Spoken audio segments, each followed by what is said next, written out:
Hey, this is Kevin Tanner coming to you with another Micro Galaxy Squadron review here of the Havoc Marauder. So we're going to go ahead and take a look at the box. We'll take a look at the figures, the ship itself, all of its features. We'll do a couple measurements and then we'll do a comparison. So starting out with the box, here is the outside of the box. You can see the Havoc Marauder. We've got some good artwork here on the side with a bunch of droid fighters. Then here on the side of it, you can see some of the different action features of it. And then the back of the box here, you've got, all of the other ships that come in the line, as well as this little thing over here on the right side. Some other parts of the ship that open up, which we'll take a look here in a minute. It also comes with, inside the box here is the little package here for the figures. So this is a slightly different package just because of, for whatever reason, however it was, they came up with a package, and you can see that that's a little bit more extended here for the figures. But that is that.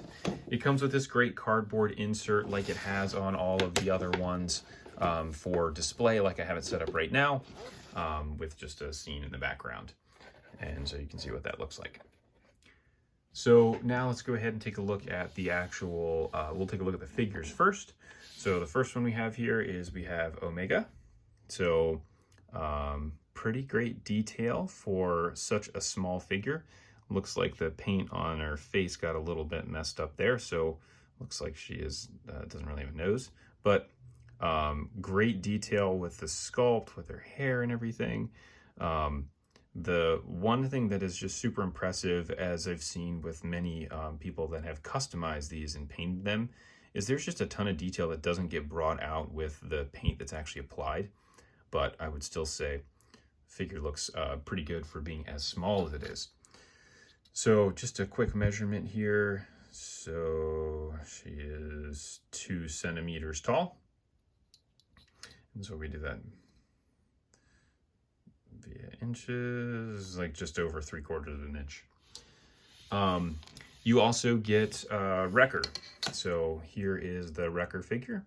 So we can see they've got the paint on his and the sculpt on the body is really nice. The one on his face looks a little bit gunked up, but overall not bad. And then he does have a backpack on as well. So I did remove this, so you can see that as I remove it, it does look like there was some glue on there. So I don't know whether or not that was designed to be removed or not, or whether or not it's supposed to be glued on. But the good thing is that with that glue on there, it does help to fit on there pretty tight. So he's got arms that move up and down and legs that bend as well, same as the Omega figure. So if we go ahead and measure him, we'll see he is like 27 millimeters tall. And just slightly over an inch, which is nice that he's scaled slightly bigger than some of the other figures because he's bigger. So there we go. So those are your figures. So now let's go ahead and take a look at the actual Marauder. So this ship is really, really cool. So you can see its wings are up here in this position. There is a bunch going on here on the back. We can see there's a little part here, which I'll show you in a second.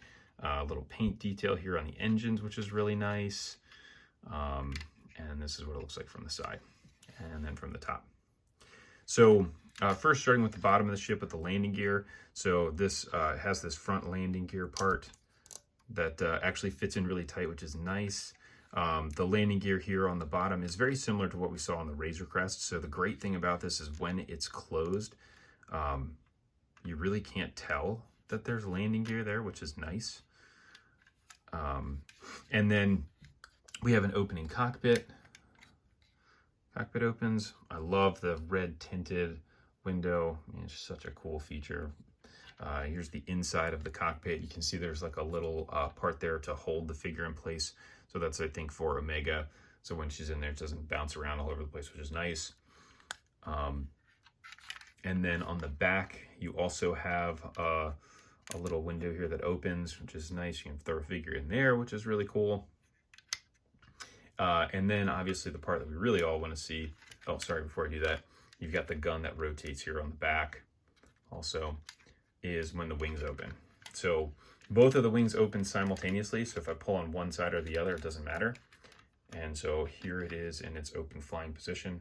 This thing looks really, really cool with it set up in this position. It looks great, I think, in either one, but here's what it looks like from the side and then from the back.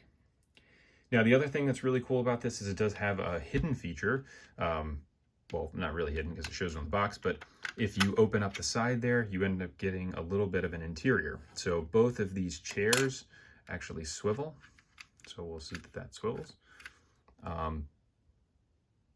Again, really cool feature. This adds an extra component of play to it where you can set the figures in there and they can do whatever.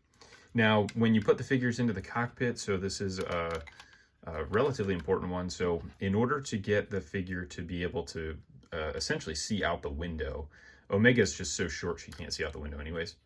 But you can see that when I close that, we can just barely see the top of Wrecker's head.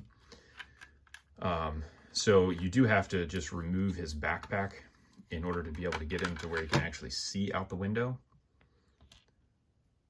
and then bend him all the way at 90 degrees. Then now when I end up closing it, now he can see out the front.